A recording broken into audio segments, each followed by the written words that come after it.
करेंगे। ॐ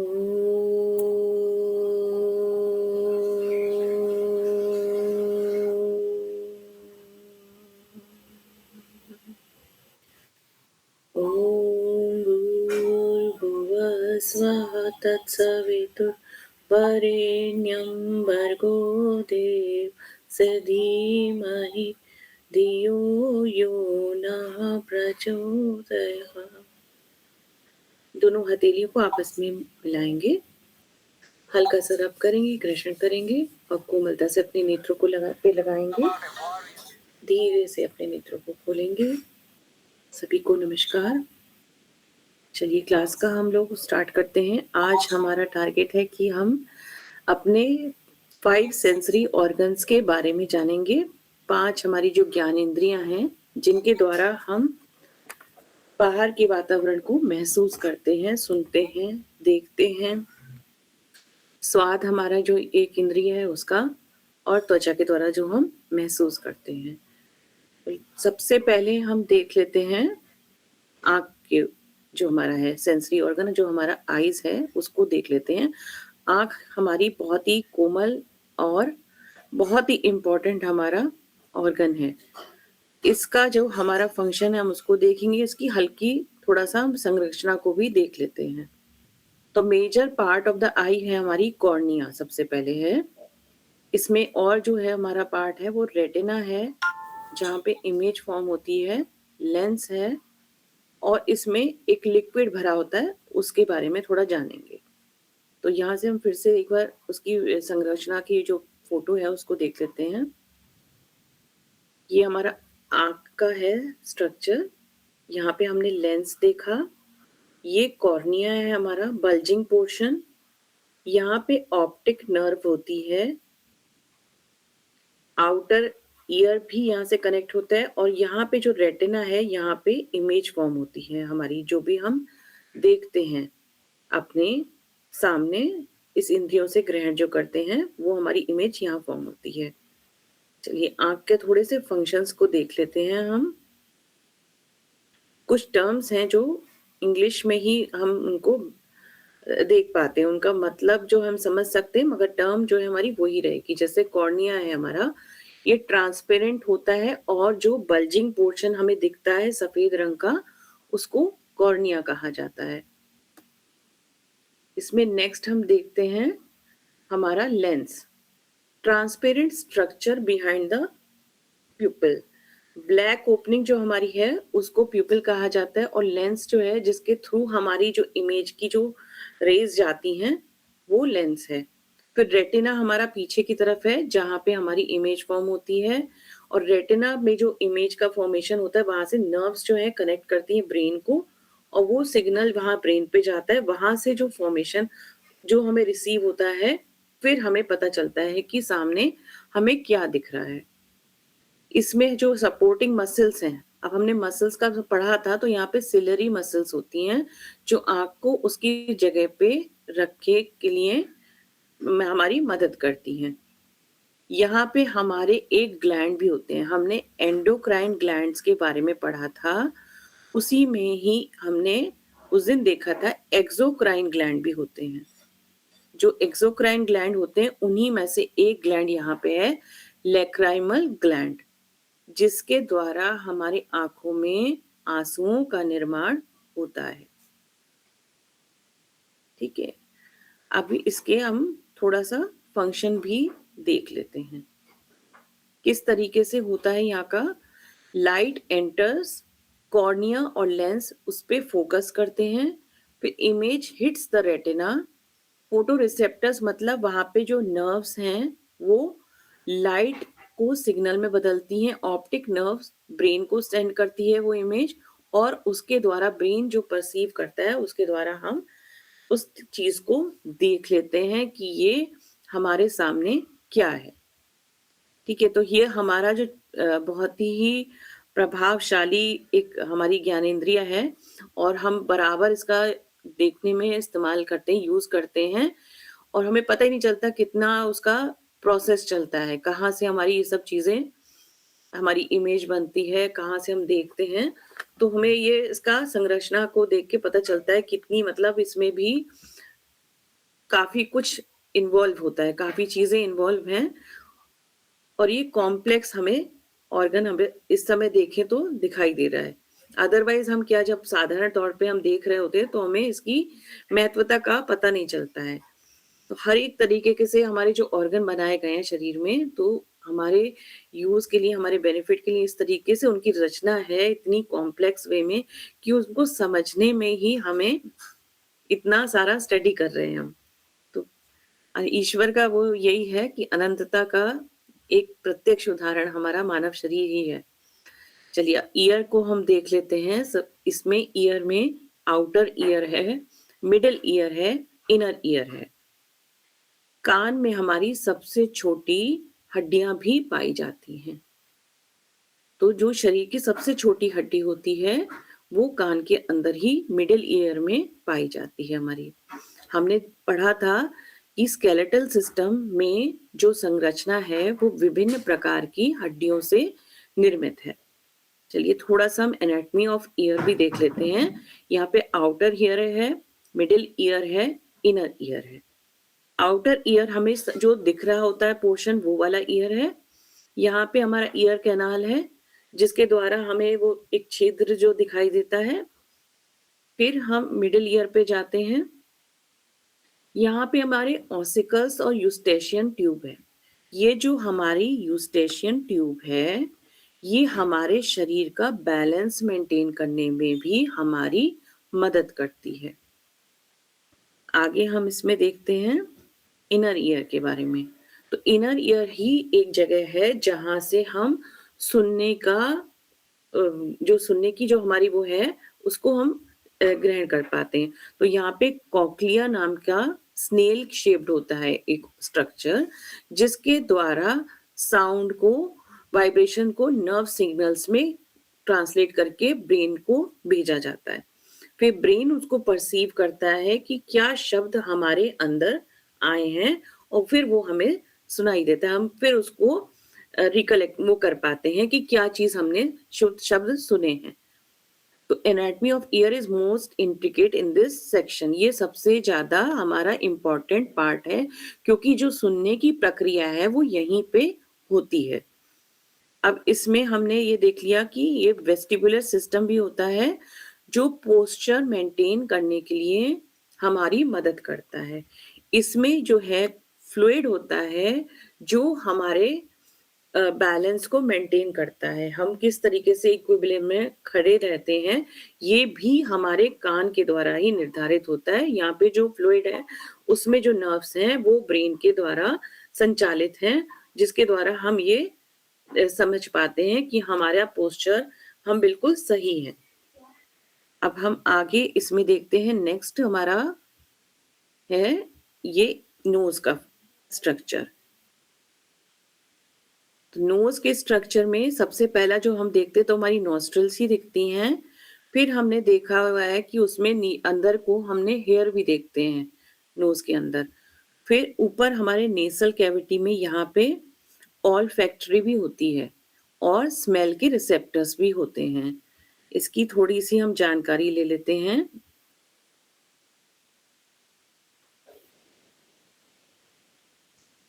ये देखिए,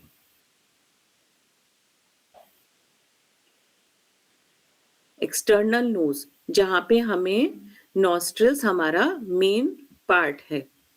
फिर हम आगे देखते हैं इसमें इनसाइड द नोज हमारी म्यूकस है, lined with the mucus membrane, जो क्या कार्य करता है, हमारे नाक के अंदर के वातावरण को नमी नमी के द्वारा नमी में रखता है। मॉइस्चर हमें मिलता है वहां पे।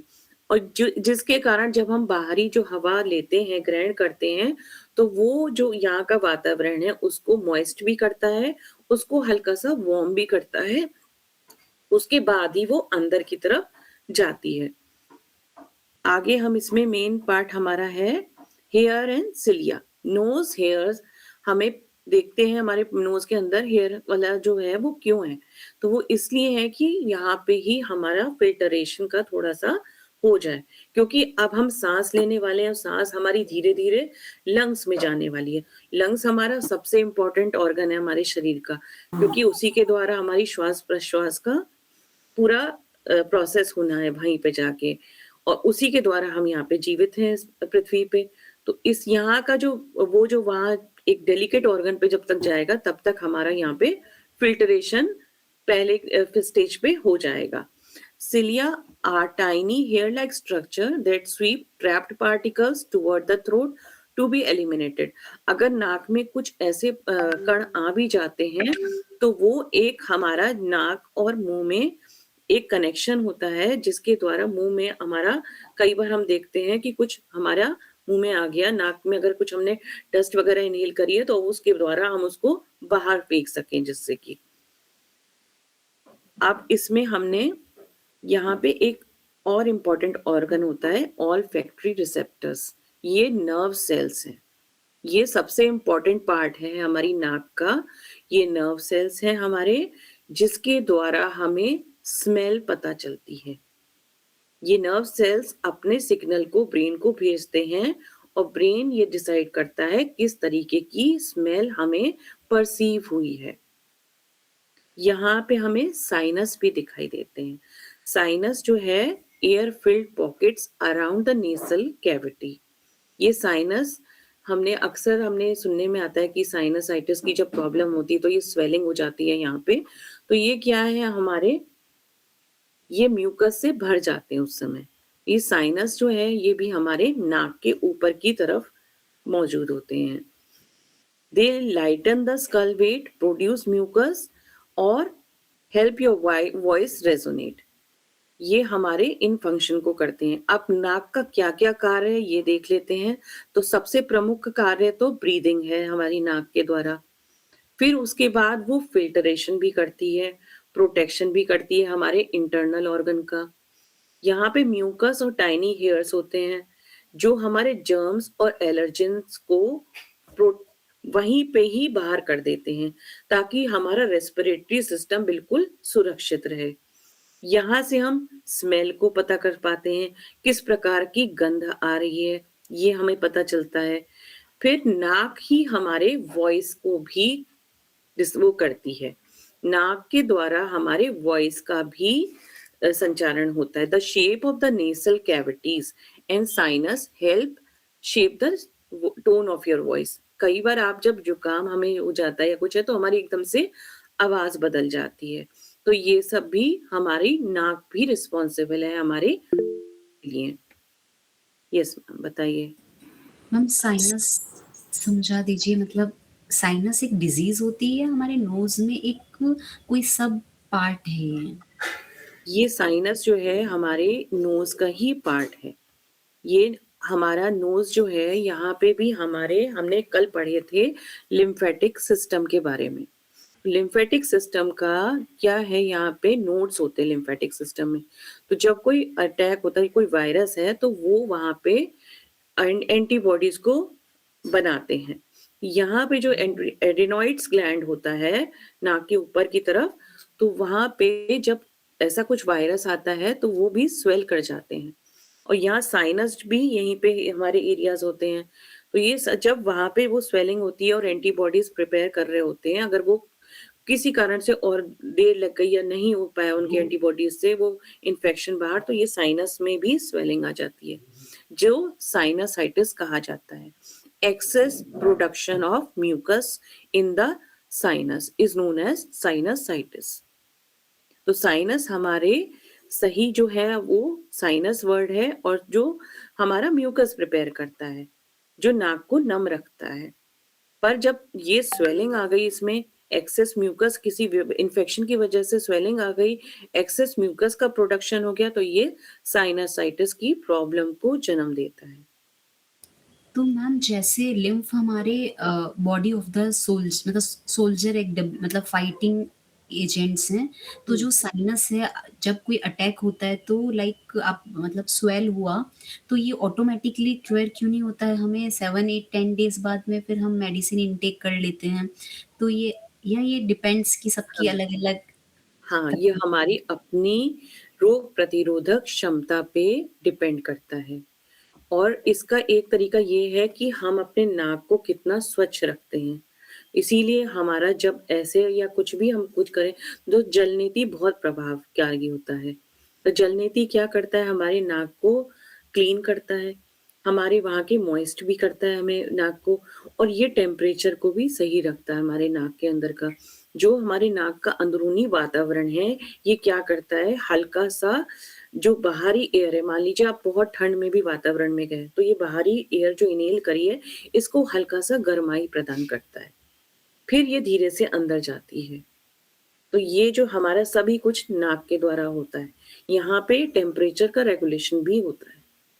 तो जल नीति जब हम करने लगते हैं रेगुलर बेसिस पे, तो हमारी अगर ये समस्या है कि हमें ये हो जाता है, हमारी एंटीबॉडीज़ जल्दी नहीं प्रिपेयर होती, तो हमारे लिए ये बहुत इफ़ेक्टिव रहता है। और हम भाप ले सकते हैं, स्टीम ले सकते हैं, जिसके द्वारा भी हमारा जो एक्सेस म्यूकस है यहाँ पे, वो कफ के द्वारा बाहर एक्सक्रीट हो जाता है, निकल जाता है वो।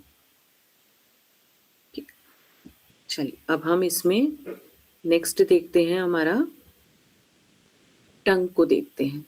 तो जीभ हमारी बहुत ही अच्छी दोस्त है, क्योंकि ये ही इसी के द्वारा हम बातचीत भी कर पाते हैं, स्वाद का भी अंदाज़ा लगा पाते हैं, स्वादिष्ट भोजन है या कैसा भोजन है, ये सब जीभ के द्वारा ही होता है। तो इसको भी थोड़ा-सा देख लेते हैं हम।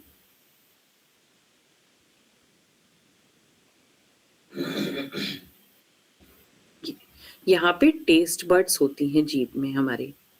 तो जीभ के बहुत सारे कार्य हैं। जीभ के तो बहुत ही इंटरेस्टिंग हमारा वो है, इसकी संरचना भी, और इसके बहुत सारे कार्य हमें देखने को मिलते हैं। सबसे पहला कार्य तो इसका टेस्ट बड्स का ही है, और हमारे बोलने में हमारी मदद करती है। ये मेन पार्ट्स हम देख लेते हैं पहले इसका। टंग इज़ अ मस्कुलर ऑर्गन, ये भी एक मसल के द्वारा निर्मित है, which help in taste. It also helps in chewing, swallowing, speaking और ब्रेथ में भी मदद करती है, ब्रीदिंग में भी मदद करती है। ये यहाँ पे भी हमारी म्यूकस मेम्ब्रेन होती है। म्यूकस मेम्ब्रेन, जो हमारा म्यूकस हम वर्ड यूज़ कर रहे हैं, बार-बार हम देखते हैं हमारे शरीर में म्यूकस है किसी जगह पे, तो ये भी हमारा एक तरीके का सेल है। म्यूसिन सेल बोलते हैं, जो हमारे पानी के साथ जब मिलता है तो म्यूकस में बदल जाता है। It is very flexible because it is made mostly of muscles. Tip अब हम देखते हैं, जीभ का हमारा जो सबसे उग्र भाग है, टिप है जो most mobile part. It help in testing, speaking and touching the food. तो सबसे जो पहला भाग है वो क्या करता है, हमारा टेस्ट बड्स यहीं पे होती है मोस्टली। फिर जब हमारा बीच वाला पार्ट है उसमें पेपिलाई होते हैं, दैट स्मॉल बम्प्स जिसको कहते हैं, that house the taste buds. फिर हम रूट पे देखते हैं तो हमारे वहाँ पे लिम्फेटिक टिश्यू हमें यहाँ पे भी मिल रहे हैं। तो जगह जगह शरीर में हमारे इस तरीके के सिपाही खड़े हुए हैं। अब इसमें पेपिलाई के बारे में थोड़ा सा और देखना है, तो हमारे ये पूरे मतलब दानेदार जो भाग है हमारी जीभ का, उसको पेपिलाई कहते हैं, और इसमें विभिन्न प्रकार के स्वाद का हमें अंदाजा हो जाता है। अब इसके हम फंक्शंस देख लेते हैं। तो कुछ फंक्शन अगर आपके मन में आ रहे हों तो आप डिस्कस बता सकते हैं। क्या-क्या मेजर फंक्शन हो सकते हैं जीभ के हमारे लिए? चलिए। तो सबसे पहला है टेस्ट और फ्लेवर का डिटेक्शन। स्वीट है, सॉल्टी है, कैसा है, तीखा है, नमकीन है, खट्टा है, खारा है, किस टाइप का है। और ये हमारे टीथ जब खाना हम टीथ के द्वारा चबा रहे होते हैं, तो उसमें वो सलाइवा मिक्स करने का कार्य भी जीभ के द्वारा ही हो जाता है। स्वॉलो करने के लिए हमारा फूड जो हमने चबाया उसको अंदर लेने के लिए भी जीभ का कार्य है। स्पीच का कार्य भी है, बोलने का कार्य। और भी एक बहुत अच्छा फंक्शन है जिसको हम अक्सर करते रहते हैं। क्या करते हैं, हम अपनी जीभ से अपने दाँतों की थोड़ी-थोड़ी सफाई भी कर लेते हैं। कुछ खाना अटक गया है तो हम थोड़ा-सा जीभ को घुमा लेते हैं और हमारा मुँह साफ भी हो जाता है। तो ये जो जीभ की घुमाने की प्रक्रिया है, ये हमें करते रहना चाहिए क्योंकि ये मस्कुलर ऑर्गन है और जैसा कि हमने मसल्स के बारे में पढ़ा है, जाना है कि मसल्स को कुछ ना कुछ मूवमेंट कराना चाहिए, नहीं तो वो स्टिफनेस आ जाती है वहाँ पे। तो जीभ को जितना हम यूज़ कर लेते हैं बोलने-चालने में या किसी भी कार्य में घुमाने में, तो ये एक तरीके से हम अपने मसल को मूवमेंट दे रहे हैं और ये उसके कार्य शक्ति को बढ़ाना ही है। चलिए, अब हम इसको रिकैप कर लेते हैं। It is a muscular organ जिसमें पेपिलाए होते हैं, टेस्ट, च्यूइंग ये सब हमारे मेजर फंक्शन हैं और ये हमारे गर्म और ठंडी चीज़ों को भी पहचानने में मदद करता है। ये हमारे ऑर्गन हमने देखा, अब हम स्किन पे जाते हैं। तो त्वचा के द्वारा हम स्पर्श की अनुभूति को महसूस करते हैं। तो त्वचा का देख लेते हैं संरचना को पहले हम। ये देखिए, इसमें जो आउटर लेयर है जिसको बोलते हैं एपिडर्मिस, फिर हमारी डर्मिस है, फिर हमारी नीचे वाली लेयर होती है हाइपोडर्मिस, जहाँ पे नर्व एंडिंग्स होती हैं। ये नर्व एंडिंग्स वही नर्व एंडिंग्स हैं जो हमारा सिग्नल भेजने का कार्य करेंगी ब्रेन तक। यहाँ पे नीचे हमारा फैट का लेयर है। जैसे हमने पढ़ा था टिश्यू के द्वारा शरीर का निर्माण होता है। तो जो ये ऊपरी सतह है हमारी एपिडर्मिस, ये हमारे एपिथेलियल टाइप के टिश्यू से निर्मित है। और जो हमारी नीचे की फैट लेयर है, ये हमारे एडिपोज नाम के टिश्यू से निर्मित है। हमारा शरीर विभिन्न प्रकार के टिश्यू से बना हुआ है। जिस प्रकार से हमारे शरीर में विभिन्न प्रकार के सेल्स हैं, उसी प्रकार से हमारे शरीर में अलग-अलग तरीके के टिश्यूज भी हैं। अब हम इसके थोड़े से कार्य को देख लेते हैं स्किन के।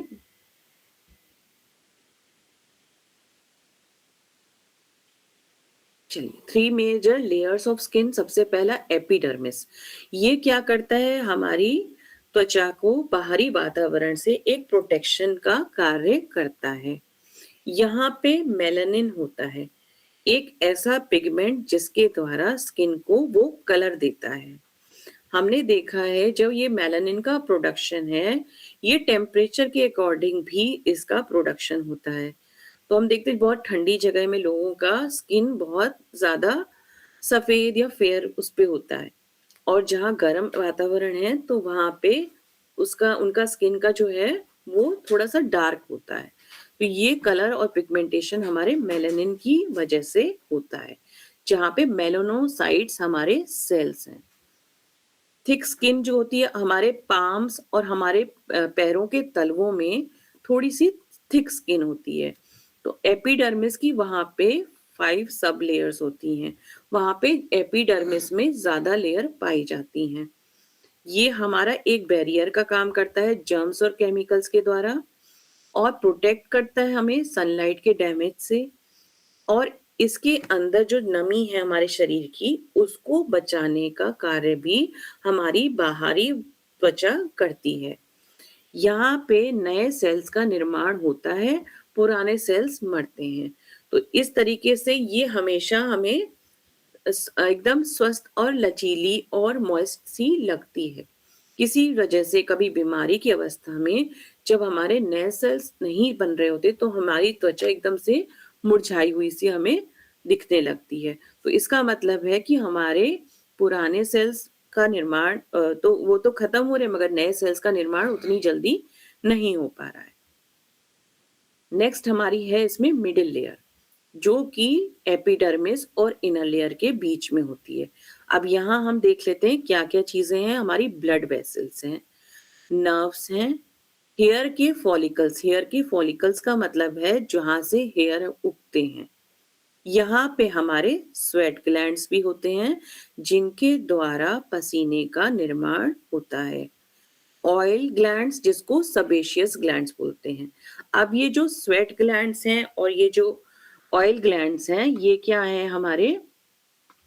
ये हमारे एक्सोक्राइन ग्लैंड्स होते हैं। हमने एंडोक्राइन और एक्सोक्राइन ग्लैंड्स पढ़े थे, तो ये हमारे एक्सोक्राइन ग्लैंड्स हैं क्योंकि ये अपना सिक्रीशन डक्ट के द्वारा उस पर्टिकुलर जगह पे रिलीज करते हैं। जैसे स्वेट ग्लैंड्स जहाँ पे स्वेट बना रहे हैं वहीं पे वो रिलीज कर रहे हैं, ब्लड में रिलीज नहीं कर रहे हैं। और एंडोक्राइन ग्लैंड क्या करते हैं, अपने सिक्रीशन को ब्लड में सीधा रिलीज करते हैं, उनके पास कोई डक्ट नहीं होती है। अब ये इसका कार्य क्या है हमारे मिडिल वाली लेयर का, it supplies nutrients and oxygen to the skin. यहाँ पे जो सेल हैं वो ऑक्सीजन त्वचा को प्रदान करते हैं। रेगुलेशन ऑफ टेम्परेचर, क्योंकि यहाँ पे स्वेट ग्लैंड्स हैं तो हमारा टेम्परेचर का रेगुलेशन हो रहा है। अगर गर्मी लग रही है हमें तो हमारे शरीर के वातावरण को सही रखने के लिए, होम्योस्टेसिस बने मेंटेन करे रखने के लिए स्वेट का प्रोडक्शन होता है, जो हमारे शरीर को ठीक रखता है, उसके वातावरण को ठंडा, जिस तरीके का टेम्परेचर हमें चाहिए वैसा रखता है। It has sensory receptors, touch, pain और प्रेशर। कोई भी हमें आउटसाइड कुछ लगता है, हमें पेन मिलता है या कुछ हमें नीडल कोई चुभा दे एकदम से, या कुछ हम गर्म चीज को छू लेते हैं तो हम तुरंत हमारा हाथ हट जाता है। तो ये क्यों हो रहा होता है, हमारी जो वहाँ पे नर्व्स हैं वो ब्रेन को सिग्नल देती हैं और तुरंत ब्रेन से वापस हमें सिग्नल मिल जाता है कि ये हाथ वहां से हम हटा लेते हैं। तो ये सब हमारा कार्य वहाँ के नर्व्स के द्वारा होता है। अब हम देखते हैं हाइपोडर्मिस, जो सबसे डीपेस्ट लेयर है। Below the dermis it has fat and connective tissue. Connective tissue भी है यहाँ पे और फैट की लेयर भी है। ये वेरी करता है हमारे बॉडी के विभिन्न पार्ट में कितनी फैट होगा वहां पे, और विभिन्न व्यक्तियों में भी ये अलग अलग होता है। फैट कहाँ क्या चीज है, जो हम कार्बोहाइड्रेट खाते हैं या जो हम इनटेक करते हैं फैट का, तो वो एक पॉइंट तक तो हमारी शरीर में यूज हो गया, जितना हमने यूज कर लिया उसकी एनर्जी बना ली हमने। जो नहीं यूज हुआ तो वो हमारा फैट रिजर्व की तरह स्टोर हो जाता है बॉडी में। तो वो क्या है, हमारा एक फैट रिजर्व स्टोर हो गया हमारी बॉडी में, और ये हमारे एक टिश्यू के द्वारा स्टोरेज होती है। ये हमारे बॉडी का इंसुलेशन भी करती है। ये हमारे बॉडी को ठंडे वातावरण में अगर हम हैं तो गर्म रखती है। It cushions and protects the deeper tissues. Organs, अगर हमारे अंदर शरीर के जो ऑर्गन हैं उनको भी ये बचाने का काम करती है, हमारी बोन्स को बचाने का काम करती है। जो भी प्रेशर है वो यहीं पे अब्सॉर्ब हो जाता है और बोन तक या इंटरनल ऑर्गन्स तक वो नहीं पहुंचता। तो त्वचा के हमने साथ ही साथ कुछ ऐसे इंपॉर्टेंट कार्य देखे त्वचा के, कि ये हमारे टेम्परेचर का रेगुलेशन कर रही है, प्रोटेक्ट कर रही है, इंसुलेट भी कर रही है, और नर्व्स के द्वारा हमें सिग्नल भी दे रही है सभी तरीके के हमें, कि गर्म है, ठंडा है, या हमें कोई पेन हुआ है, कुछ भी ये सेंसेशन हमें त्वचा के द्वारा मिल जाती है। Skin does a lot of important jobs. क्या है, sensation, you feel heat, cold, pressure, touch, कुछ भी है, वो स्पर्श की अनुभूतियां हमें त्वचा के द्वारा होती हैं। टेम्परेचर का पूरा रेगुलेशन यहाँ पे होता है। इम्यूनिटी का डिफेंस किस तरह से है, क्योंकि हमारी ये लाइन ऑफ डिफेंस बन जाती है, बाहरी जो हमारे माइक्रोब्स हैं वो एंटर नहीं कर पाते इतनी आसानी से, क्योंकि एक प्रोटेक्टिव शीट बनी हुई है हमारे त्वचा के माध्यम से। यहाँ पे विटामिन डी का प्रोडक्शन भी होता है। When sunlight hits your skin, a chemical reaction helps make vitamin D। अब ये किस तरीके से हो रहा है, क्योंकि हमारे पास सेल्स हैं वहां पे और वो एनर्जी को एब्सॉर्ब करते हैं और विटामिन डी का प्रोडक्शन करते हैं। तो विभिन्न प्रकार के सेल को विभिन्न प्रकार के कार्य दिए गए हैं। कुछ सेल ऐसे हैं जो सूर्य के प्रेजेंस में विटामिन डी हमारे शरीर में निर्मित कर देते हैं। ये हमने 5 अपने सेंसरी ऑर्गन्स, 5 ज्ञानेंद्रियों के बारे में थोड़ी सी बेसिक जानकारी देख ली, कि जिनके द्वारा हम बाहर के वातावरण को महसूस करते हैं, सुनते हैं, देखते हैं, टच स्पर्श का देखते हैं या टेस्ट करते हैं। ठीक है, ये हमारे 5 सेंसरी ऑर्गन्स हैं। तो क्या क्या नाम हुए हमारे 5 सेंसरी ऑर्गन्स के? आईज, ईयर, ईयर्स होते हैं, नोज, टंग एंड स्किन। इनके द्वारा हम बाहरी वातावरण के साथ हमारा जो भी संबंध होता है इनके द्वारा होता है। एक बार फिर से हम इनकी फिगर देख लेते हैं। ये हमारे 5 सेंसरी ऑर्गन्स हैं। इस तरीके से हमारा यहाँ पे आईज़ में कॉर्निया है, लेंस है, ऑप्टिक नर्व्स हैं और यहाँ पे रेटिना है।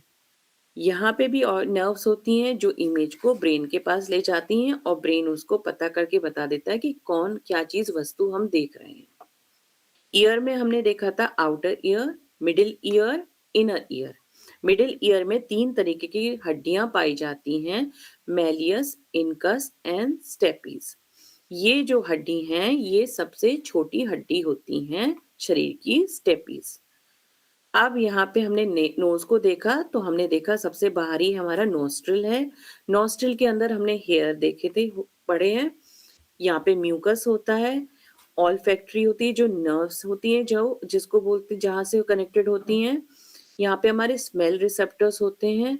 नाक के द्वारा हमारा जो वार्मथ है वो मेंटेन रखी जाती है और यहाँ के नाक से ही भी हमारी आवाज का निर्धारण होता है।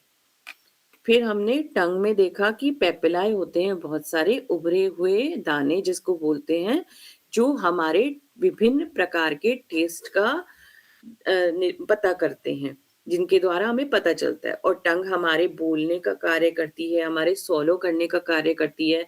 हमारे टंग को घुमाने से हम अपने माउथ को थोड़ा साफ भी कर लेते हैं। तो ये टंग हो गई हमारी। स्किन, स्किन हमारी स्पर्श अनुभूति है जिसके द्वारा एपिडर्मिस, डर्मिस, हाइपोडर्मिस, यहाँ पे नीचे सबसे फैट लेयर है। ये हमारे 5 सेंसरी ऑर्गन हैं। अब हम फिर से एक बार अपना जो हमने सेल का पढ़ा था उसमें स्ट्रक्चर में देखा था माइटोकॉन्ड्रिया और लाइसोसोम, 2 इंपॉर्टेंट चीजों को आज हम फिर से देखेंगे। किस तरीके से शरीर अपने आप को सेल्यूलर लेवल से खुद ही सही कर सकता है, उस शक्ति को आज हम जानते हैं कैसे होता है। माइटोकॉन्ड्रिया में हमने देखा था कि वो एटीपी का निर्माण होता है माइटोकॉन्ड्रिया में। जब हम रेस्पिरेशन करते हैं, श्वास लेते हैं, तो ये हमारे माइटोकॉन्ड्रिया प्रोड्यूस करता है एनर्जी जिसको कहते हैं हम एटीपी, एडिनोसाइन ट्राइफॉस्फेट। तो इसका जब ये सब हो रहा है रेस्पिरेशन, तो क्यों ऐसी वजह है कि कुछ लोग को वीकनेस फील होती है, कुछ लोगों को वो एनर्जी नहीं महसूस होती, कार्य करने की शक्ति में कमी आती है। क्या ऐसी बात होती है वो? क्योंकि श्वास लेने के बाद माइटोकॉन्ड्रिया सेल का तो एनर्जी का निर्माण कर रहा है और वो वहां पे स्टोर हो रही है।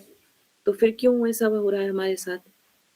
अब कई लोग कहते हैं हम प्राणायाम भी खूब अच्छे से कर रहे हैं, हम श्वास प्रश्वास भी अच्छे वातावरण में ले रहे हैं, खुली हवा में सांस भी ले रहे हैं, फिर भी हमारे साथ वीकनेस हमें महसूस हो रही है।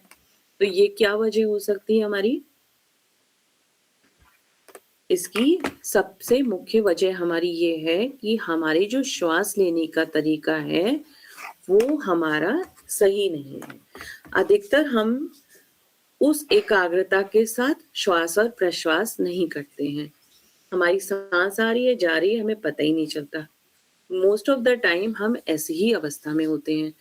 यदि हम जागरूकता से सांस का श्वास लें और धीरे धीरे उसको छोड़ें, तो हम पूरी जब श्वास भरें, नेवल ब्रीदिंग करें, तो हमारे शरीर की जो जब सांस की पूरी अच्छे से ली गई है, तो वो हमारे माइटोकॉन्ड्रिया को भी एक्टिवेट करती है और वहां पे एनर्जी का प्रोडक्शन होता है अच्छे से। तो ये हमारा जो साइंस है, ये हमारा प्राणायाम का साइंस है। और प्राणायाम में भी जब हम नेवल ब्रीदिंग कर रहे होते हैं, पूरा लंबा गहरा सांस भरते हैं। हमेशा हमसे कहा जाता है योग की कक्षा में, लंबा गहरा श्वास भरिए, धीरे धीरे छोड़िए। तो एक तो इससे क्या हो रहा है कि हमारा पैरासिम्पैथेटिक सिस्टम हमारा एक्टिवेट हो रहा है, और लंबा गहरा जब श्वास भर रहे हैं तो वो क्या हो रहा है, हमारे सेल्यूलर एनर्जी को इंक्रीज करने में हमारी मदद कर रहा है। ये हमारा रीजन सबसे इम्पोर्टेंट है कि हम अपने श्वास-प्रश्वासों के प्रति जागरूक रहें, यदि हम चाहते हैं कि हमारा शरीर में हम पूरी शक्ति को महसूस करें। क्योंकि ये ज़रूरी नहीं है कि हम बहुत सारा अच्छा-अच्छा खाना खाए जा रहे हैं और हमें एनर्जी आ जाए। ये ऐसा अक्सर नहीं होता क्योंकि बॉडी उतनी चीज़ों को ले पाएगी, एक्सेप्ट कर पाएगी, उससे एनर्जी का निर्माण कर पाएगी, जितनी बॉडी में क्षमता होगी उसको डाइजेस्ट करने की। तो ये हम अपने श्वास-प्रश्वास पे जब ध्यान देने लगेंगे, तो हमारे शरीर जो है, हम जो भोजन खा रहे हैं, उसी के द्वारा ही हमें एनर्जी का निर्माण करने में मददगार होता है। दूसरी हम इम्पोर्टेंट यूनिट देख लेते हैं आज लाइसोसोम। लाइसोसोम हमने कहा था कि ये सुसाइडल बैग होते हैं। ये सेल के जितने भी अवशिष्ट पदार्थ हैं, जो बाहर निकलने वाले पदार्थ हैं, उनको डाइजेस्ट कर लेता है और ये खुद भी नष्ट हो जाता है। ये इसकी जो सबसे बड़ी कैरेक्टरिस्टिक है, इसका उपयोग करके कई बीमारियों से हम बच सकते हैं या कई बीमारियों को शरीर से हम बाहर कर सकते हैं। प्राकृतिक चिकित्सा में इसी का नाम है फास्टिंग कहा जाता है। इसकी जो हमारी लाइसोसोम की जो खूबी है कि ये खुद को भी खा लेता है सब कुछ खाने के बाद और सेल खत्म कर देता है। इसी की ये जो सबसे मेन कैरेक्टरिस्टिक है, इसको यूज़ करते हुए हम बहुत असाध्य रोगों को भी सही करने की कोशिश कर सकते हैं। जैसे फॉर एग्ज़ाम्पल हाँ, मैम जब ये खुद को खा जाता है, तो फिर उसके प्रोडक्ट्स कहाँ जाते हैं? ये मतलब बिल्कुल वो हो गया तो वो कहाँ एब्ज़ॉर्ब होते हैं फिर वापस?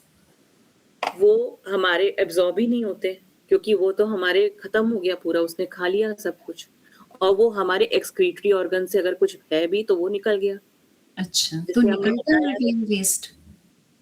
हाँ मैम, यूरिन वगैरह के थोड़ा हमारा जो अवशिष्ट पदार्थ है, जितने भी हमारे अंदर के सेल्स जो डेड हो रहे हैं, खत्म हो रहे हैं, तो यूरिन के द्वारा, हमारे एक्सक्रीशन के द्वारा हमारा जो वो है एक्सक्रीशन के द्वारा हमारा निकल जाता है सब। अच्छा, ओके, ठीक है। ठीक है? चलिए, थैंक अब यू। इसमें हम ये देख लेते हैं हमारा किस प्रकार फास्टिंग के द्वारा हम अपने रोगों को ठीक कर सकते हैं। तो जैसे हमने कुछ ये जो हमारा जो कैरेक्टरिस्टिक है लाइसोसोम का कि ये इसको हर समय कुछ ना कुछ खाने को चाहिए। ये इसके पास इतने सारे एंजाइम्स होते हैं कि ये अनवांटेड पदार्थों को खाता है और जब उसको कुछ नहीं मिलता तो ये सेल को भी पूरा खा जाता है। तो जब हमारे शरीर में यदि किसी के शरीर में कैंसर सेल्स का निर्माण हो चुका है, जिसका हम जानते हैं कि बहुत सारे सेल्स मल्टीपल ग्रो कर रहे हैं और उतने सेल्स नष्ट नहीं हो रहे हैं। जितनी स्पीड से बढ़ रहे हैं, उतने स्पीड से वो नष्ट नहीं हो रहे हैं। ये हमने थोड़ा-सा कैंसर के बारे में जाना है। तो अब हम लाइसोसोम की जो कैरेक्टरिस्टिक है कि क्या वो खा लेता है सेल्स को, तो इसमें हम क्या कर सकते हैं, हम फास्टिंग कर सकते हैं। यदि हम व्यक्ति को फास्टिंग कराएँ 12 से 14 घंटे की या 16 घंटे की, तो हमारे शरीर में जब कुछ भी नहीं मिलेगा उसको लाइसोसोम को खाने के लिए, तो वो सेल को खा के उन्हें खत्म कर देगा और खुद भी नष्ट हो जाएगा। तो जिससे कि वो एक्सेस सेल जो बॉडी में निर्मित हो गए हैं, उनका वो खत्म हो जाएँगे, नष्ट हो जाएँगे धीरे-धीरे और इस तरीके की फास्टिंग में जब बहुत असाध्य रोग हैं, तो हमारा भोजन भी जलीय पदार्थ का दिया जाता है। जूसेस दे दिए जाते हैं या सूप दे दिया जाता है, जिससे कि कोई भी शुगर कंटेंट, कोई भी कार्बोहाइड्रेट लाइसोसोम को नहीं मिलता। तो वो क्या करता है, सेल्स हमारे नष्ट करता चला जाता है और शरीर को एनर्जी देने के लिए हम उसको जलीय तत्व देते रहते हैं, जिससे कि हाइड्रेशन भी बना रहता है शरीर में और शरीर को पूर्ण एनर्जी भी मिलती रहती है। तो इस तरीके से ये हम कुछ बातों को अपने में भी अपनाकर जैसे कुछ नहीं तो 12 घंटे की फास्टिंग कर सकते हैं और अपने शरीर को स्वस्थ रखने की कोशिश कर सकते हैं। अगर हम एक्सेस खाते रहते हैं हर समय, कुछ लोगों की आदत होती है कि हम खाते रहते हैं, यस मैम 1 मिनट, तो उससे क्या होता है कि हमारे जो रोगों को पनपने की शक्ति मिलती रहती है और फास्टिंग के द्वारा हमारे जो अनवांटेड चीज़ें हैं, अनवांटेड हमारा वो है सेल्स की ग्रोथ, वो खत्म हो जाती है। हाँ मैम, बताइए? मैम जैसे आप फास्टिंग के लिए बोल रहे हैं, इंटरमिटेड फास्टिंग के लिए, तो मैम वो जैसे रात को आपने 9 बजे लास्ट या 10 बजे आपने लास्ट कुछ लिया, तो मैम उसके बाद आप पानी तो पी सकते हैं ना? बिल्कुल मैम, पानी पी सकते हैं, बस दूध भी पी पानी सकते हैं, सूप भी पी सकते हैं। और उसके बाद जैसे आप सुबह 10 बजे कुछ खाएँ, उठने के बाद हाँ, अगर आपने तो 9 बजे छोड़ा है तो 9 बजे खा 9 लीजिए। बजे खा लीजिए, नहीं तो हुँ, 10 बजे छोड़ा है तो आप सुबह 10 बजे ही खाएँ और और पानी ज़रूर लेना है, कोई भी पानी तरीके का फ़ास्ट आप जब करते हैं तो पानी का ज़रूर महत्व बहुत बड़ा महत्व है। पानी से ही पूरा हमारे सेल्स को जीवन जलीय अंश तो पानी ही है। पानी हमने पढ़ा भी अभी सेल के अंदर भी 70% पानी है, शरीर में भी 70% पानी है, तो पानी बहुत ज़रूरी है हमारा, उसको हम बिल्कुल बंद नहीं करेंगे। अच्छा हमने खाना भी खा लिया उसके बाद अगर हम जग भी रहे हैं, तो हम दूध ले सकते हैं, हम सूप भी पी सकते हैं। तो हमें अगर किसी को जैसे कमज़ोरी महसूस हो जाती है, कुछ लोग ऐसे नहीं रह सकते, तो वो मैम ये इस तरीके से भी अपने आप को सही रख सकते हैं। जैसे क्या होता है कि सुबह अर्ली इन द मॉर्निंग उठो और आप सिर्फ पानी पियो, फ्रेश होने के लिए आपने पानी लिया और उसके बाद आप कुछ नहीं लेते हैं ना, तो मैम एसिड भी रिफ्लेक्स होने लगता है और आपको थोड़ा प्रॉब्लम होने लगता है, तो इलेक्ट्रोलाइट्स ले सकते हैं इसमें? किस तरीके के मैम जैसे इलेक्ट्रॉल वगैरह के पाउडर कह रही हैं? हाँ जी मैम। हाँ मैम, अगर आपको कोई कुछ ऐसा इश्यू है क्या? कुछ और भी? नहीं मैम, ऐसे ओके, तो आप ले सकते हैं, आप जल में थोड़ा-सा हल्का-सा शहद डाल के भी ले सकते हैं, वो भी एनर्जी दे देता है हमें।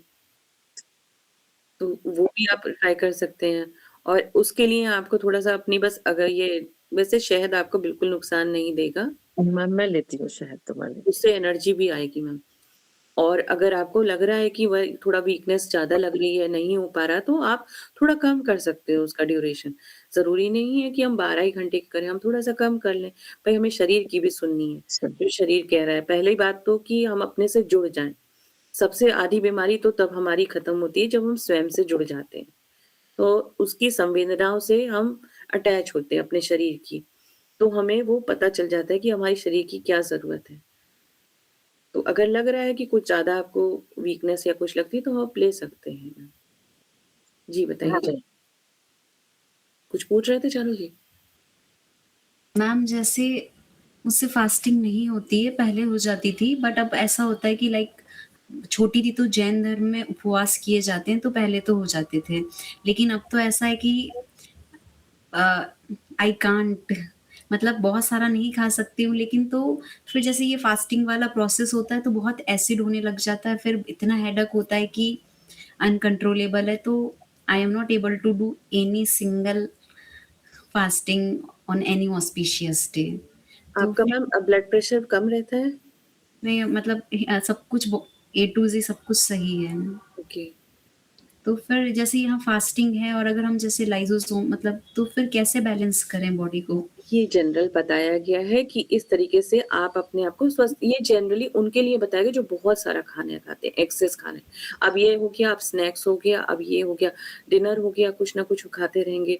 तो हमें उस तरफ से जाना है। अगर आपको लग रहा है देखिए, हमें अपनी सबकी शारीरिक बनावट अलग-अलग है। तो आपको अगर लग रहा है कि भई हमें ऐसा इश्यूज़ है हमें कि हम खाली पेट रहते हैं तो हमें एसिडिटी हो जाती है ज़्यादा। तो हमें थोड़ा अपने शरीर को भी ध्यान में रखते हुए हम कुछ और चीज़ भी ले सकते हैं। अच्छा आप क्या करते हो? जैसे डिनर टाइम आपका क्या है मैम? अभी तो सब कुछ सही है, इवनिंग 6:30 से 7 तक के बीच में हो जाता है। 1 ईयर से तो यही फ़ॉलो हो रहा है। और फिर आप उसके बाद भी कुछ लेते हैं या सुबह लेते हैं फिर? फिर सुबह तो फिर तो आप कर ही रहे हैं ना मैम फिर। नहीं वो फास्टिंग नहीं जैसे मैम एक एग्ज़ाम्पल एकादशी पे लोग सिर्फ़ लिक्विड डाइट लेते हैं, तो मुझसे कुछ होता नहीं है तो मुझे समझ नहीं आता है। मैं पहले कर लेती थी बट अब बिल्कुल नहीं होता है तो थोड़ा ट्राई करती हूँ तो सिर में इतना दर्द होता है कि अनबियरेबल। तो इस चीज़ को बैलेंस आउट कैसे कर सकते हैं हम फिर? सबसे तो फास्टिंग का सबसे बड़ा है कि आस्था। फास्टिंग का जी। आधार है आस्था सच में। तो वो पता नहीं कहाँ से शक्ति आती है, वो शायद होती है इस तरीके की आस्था में कुछ शक्ति। तो उसका ही मैं तो यही मानती हूँ कि वो बेस पूरा उसका ही उस पे ही बिल्डअप है। आपकी जब मन की शक्ति ऐसी होती है ना, तो आप अपने आप ही आपको सब कुछ होने लगता है। मगर अगर आपको कोई प्रॉब्लम है, आपके साथ ऐसे इश्यूज़ हैं कि एसिडिटी की प्रॉब्लम है आपको, आपको तो फिर पहले आपको उस पे वर्क करना है, ठीक है? पहले अपने एसिडिटी की प्रॉब्लम को रिज़ॉल्व करना है। तो वो हम कैसे कर सकते हैं, वो भी हमारे पास योग में तरीके हैं कि इस तरह से कुंजल क्रिया भी की जा सकती है और अपने आहार को भी थोड़ा-सा इस तरीके से बैलेंस कर सकते हैं कि थोड़ा-सा सात्विक आहार लीजिए आप। थोड़ा मिर्च मसाले टाइप की ये सब चीज़ें कम कर दीजिए और थोड़ा फ्राइड नहीं खाइए। फल वगैरह लीजिए, नेचुरल थोड़ा-सा प्राकृतिक आहार लीजिए। उससे आप पहले वो समस्या को देखिए अपनी, फिर धीरे-धीरे आप अपना जो है थोड़ी देर का कर सकते हैं। तो फास्टिंग से क्या एक तो सेल्फ कंट्रोल आता है, मैंने ये देखा है कि हमारा आत्मबल बढ़ जाता है। हमारे सामने काफ़ी सारी अच्छी चीज़ें रखी हैं और हम नहीं खा रहे, खाने की इच्छा भी नहीं हो रही हमारी क्योंकि हमें पता है हमारा फास्ट है।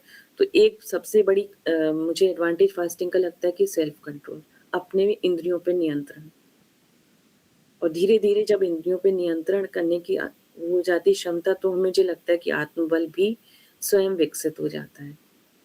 तो ये मुझे सबसे महत्वपूर्ण इसका बेनिफिट लगता है। ठीक है? चलिए अब हम लोग होम्योस्टैसिस पे जाते हैं कि वो क्या चीज़ है। हम ये वर्ड भी सुन लेते हैं।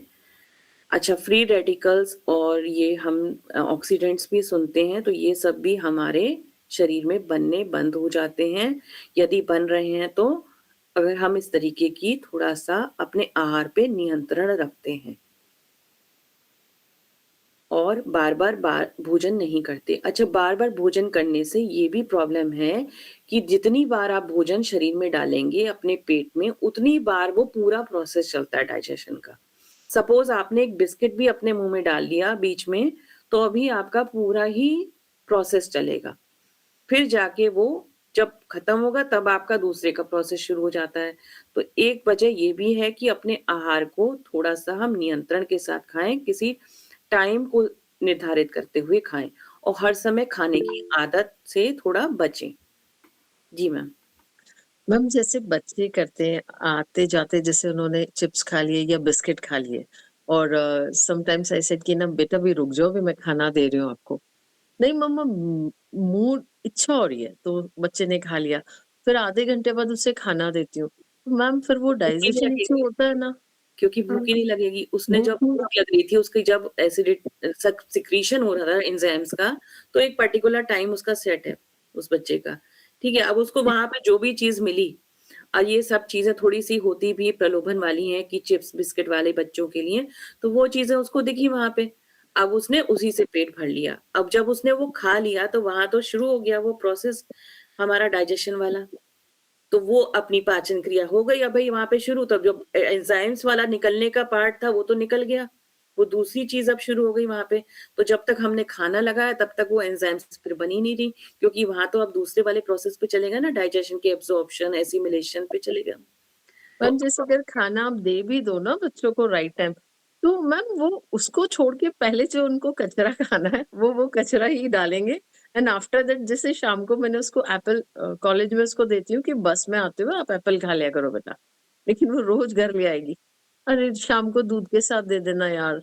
अच्छा ठीक है, मैंने दूध गरम किया, एप्पल करा, साथ में वो मट्ठी और ये सब लेके बैठ गई। पहले तो चीज़ और मैं तो क्या कचरा खा रहे हो, बाद में तुम एप्पल खा रहे हो, वो डाइजेस्ट भी नहीं होगा, मतलब सब वेस्ट हो जाता है। यार मम्मा आप प्लीज़ इतना मत सोचा करो, कम लोड लिया करो यार आप, छोड़ो मत करो। वो ये क्या थोड़ा वो चिल आउट करने को कह देते हैं आपसे, हाँ? कि मम्मा चिल रहो बिल्कुल आप अभी मैम इतना समझते ही नहीं है और मतलब 5'7" है उसकी हाइट मेरी छोटी बेटी की एंड इतनी पतली-सी है, उसको कितना अच्छा दे दूँ मैं सब चीज़ें, कोई फ़र्क नहीं पड़ता। क्योंकि आप माँ के नज़रिए से देख रहे हैं और वहाँ पे वो उसकी बॉडी ग्रो कर रही है इस समय, तो हाइट तो बढ़ रही है उसकी, मसल्स ग्रो कर रही हैं, मगर पोषण अभी धीरे-धीरे वो बॉडी इतना नहीं ले रही जितना हाइट के अकॉर्डिंग ले रही है या फिर जितना वो वर्क कर रही है उतना कैलोरीज़ इनटेक है नहीं उसका। तो आप किसी और माध्यम से आप वही माएँ हैं बहुत तरीके ढूँढ सकती हैं, आप किसी तरीके से उसको आहार में कहीं न कहीं कुछ मिक्स करके दे दीजिए। जैसे आजकल तो बहुत सब चल रहा है कि प्रोटीन इनको किसी तरीके से बच्चों को पहुँचाना है शरीर में, तो कई तरीके की रेसिपीज़ आती हैं। तो वो सब आप ट्राई कर सकते हैं मैम। वो भई इसमें थोड़ा-सा वो करके उसमें आप उसको न्यूट्रिशन प्रोवाइड कर सकते हैं या फिर उनको थोड़ा कन्विंस कर सकते हैं। बिकॉज़ कन्विंस करना तो थोड़ा-सा एक डिफिकल्ट टास्क है बच्चों मैम इस एज के बच्चे कुछ नहीं समझते, ना मानते हैं। वो कॉलेज जाते हैं, उनको ये लगता है हम जो कर रहे हैं वो ही सही है। और मैम मेरे साथ इश्यू ये मेरी 2 बेटियाँ हैं, बड़ी अच्छी हेल्दी सी मतलब वो सारा न्यूट्रिशन लेती है और छोटी न्यूट्रिशन कहते हैं ना बहुत रो-रो कर लेगी। जब रो के ले रहे हो, आप उसको खुश मन से नहीं ले रहे हो, तो वो बॉडी को लग भी नहीं रहा है और आप हमेशा थके हुए रहते हो। अब डॉक्टर्स को दिखाती हूँ तो डॉक्टर्स मुझे स्टमक की थ्योरी समझाते हैं, मैम आप एक्चुअली प्रॉब्लम में इसलिए हो आपके दोनों बच्चे अपोज़िट हैं। स्टमक मुट्ठी जितनी होती है मैडम, उतना ही वो खाएँगे, आप क्यों ज़बरदस्ती छोड़ दो, जस्ट लीव इट। मैम छोटे वाले इसलिए भी होता है क्योंकि हमने उनको ओवर पैम्पर भी कर दिया होता है। बड़े वालों को पहले ही हमने कह दिया होता है तुम बड़े हो गए हो, तुम अपना ध्यान खुद रख लो। छोटे वालों के हम पीछे-पीछे भागते हैं लेके खाना। तो वो क्या करते हैं वही टेंडेंसी को अपना लेते हैं कि मम्मा तो अभी पीछे-पीछे आएँगी मेरे। तो दैट इज़ इट। थोड़ी-सी उनकी मानसिकता पे भी हमें थोड़ा-सा आप उनको हल्का-सा वो करिए, बताइए, क्वालिटीज़ बताइए, सब कुछ करिए और फिर बता दीजिए उनको कि देखो ये इफ़ेक्ट है अब इसका, अब अपना ध्यान आपको थोड़ा-थोड़ा खुद भी रखना है।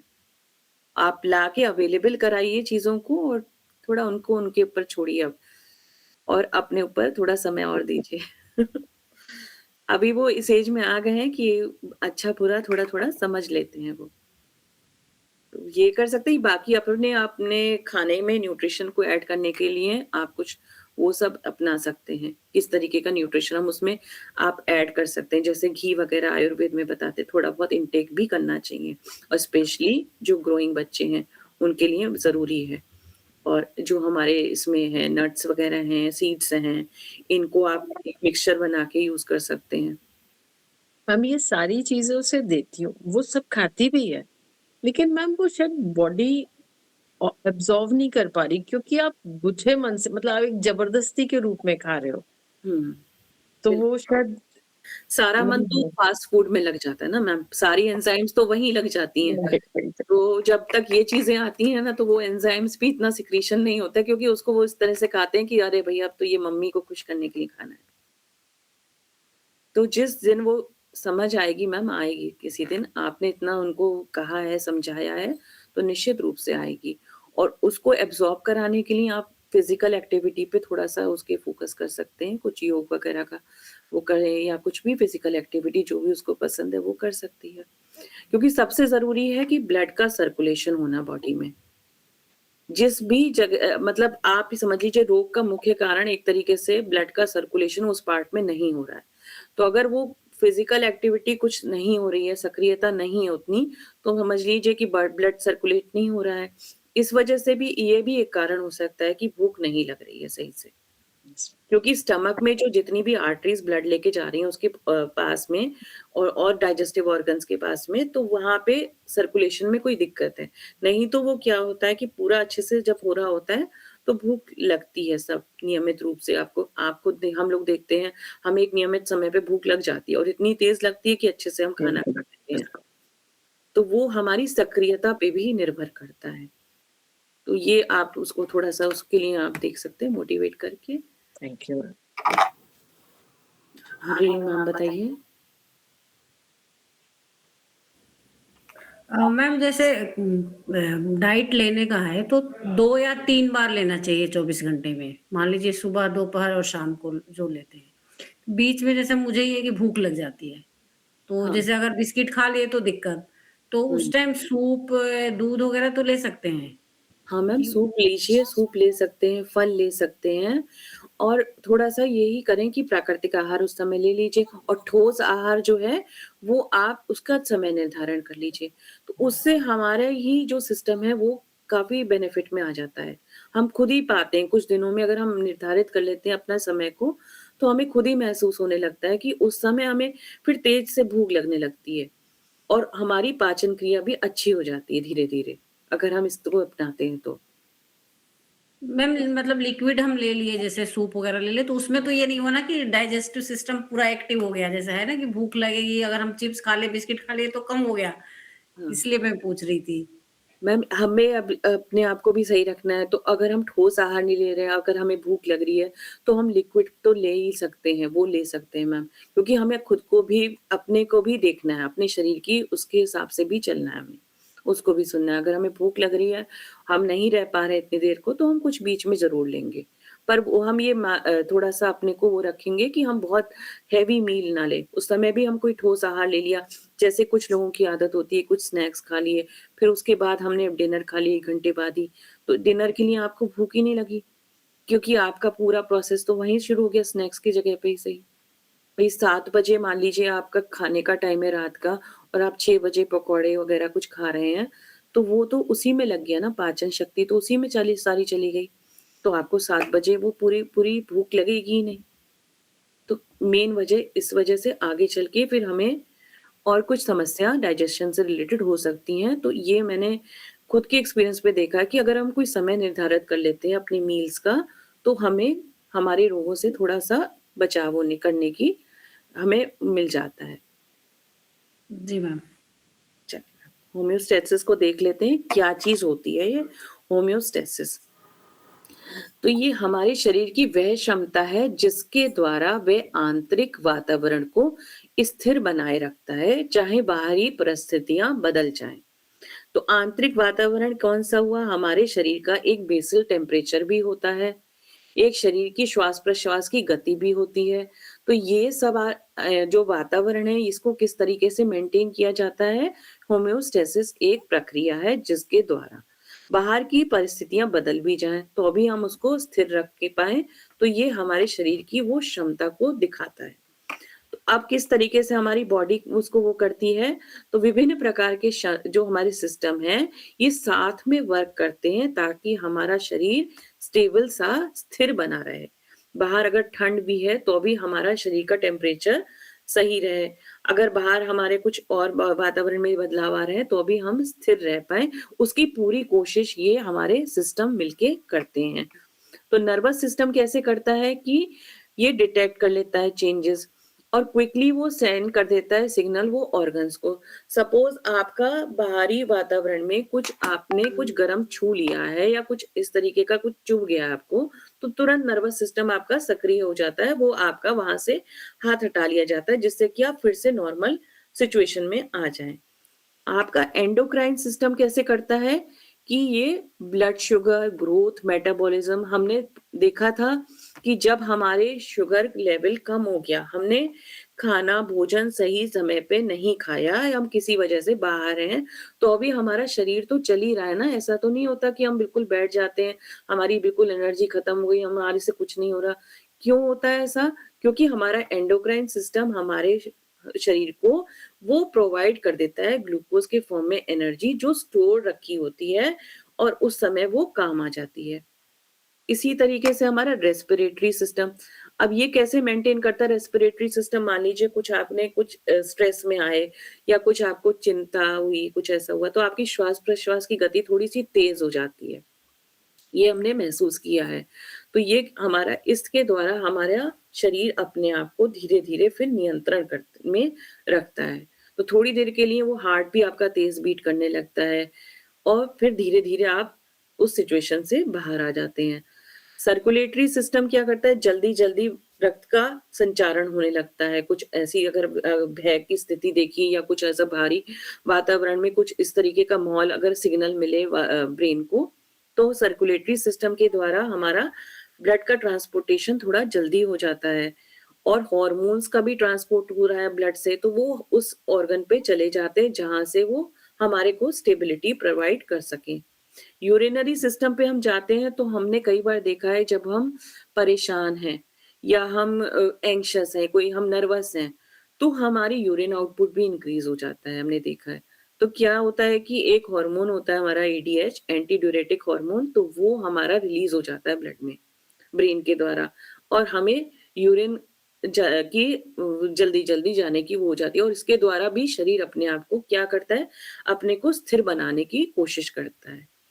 तो जो भी वातावरण हम जिस प्रकार का उसको अगर निर्मित करके देंगे अपने दिमाग को कि भाई अब ये नर्वसनेस हो रही है, मुझे एग्ज़ाम है या कुछ है, तो उस तरीके के वातावरण के अकॉर्डिंग ब्रेन आपके शरीर को आपके विभिन्न सिस्टम के द्वारा स्थिर रखने की पूरी-पूरी कोशिश करने लगता है। डाइजेस्टिव सिस्टम क्या करता है आपका? एनर्जी का बैलेंस को मेंटेन करता है। आपकी पाचन क्रिया को सक्रिय रखने लगता है, जल्दी-जल्दी होने लगती है आपकी। स्किन क्या करता है? स्किन में कई बार आपने देखा होगा रोंगटे से भी खड़े हो जाते हैं जिसको कहते हैं। तो ये सब क्या है कि हमारे बाहरी वातावरण से हमारी बचाव की जो स्थिति है, बचाव करने की जो क्षमता है, उसका एकदम से सक्रिय हो जाना।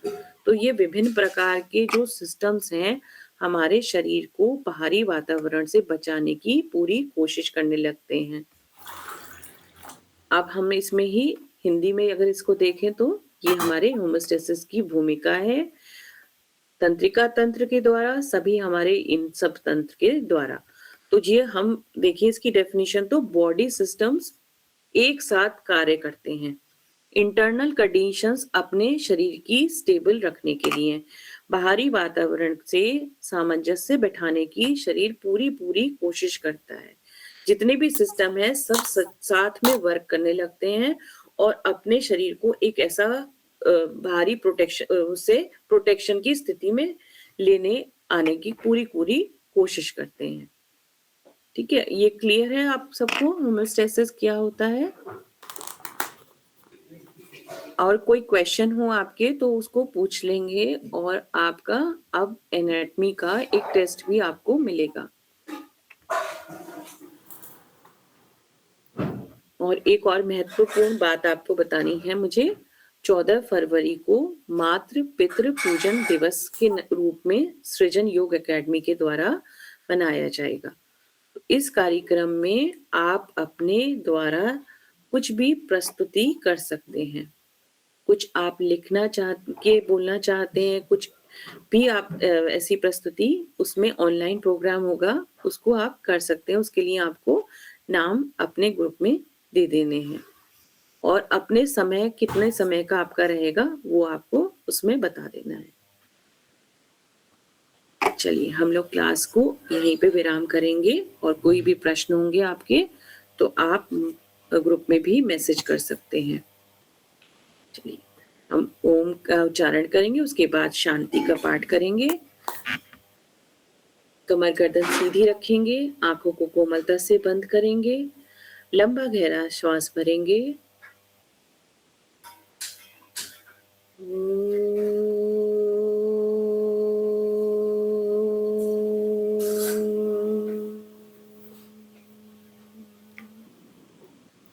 शांति शांति शांति सर्वारिष्टासु शांतिर्भवतु। दोनों हथेलियों को आपस में रब करेंगे और उसकी गरमाई को अपने नेत्रों में महसूस करते हुए धीरे धीरे अपनी आंखों को खोलेंगे। सभी को प्रणाम।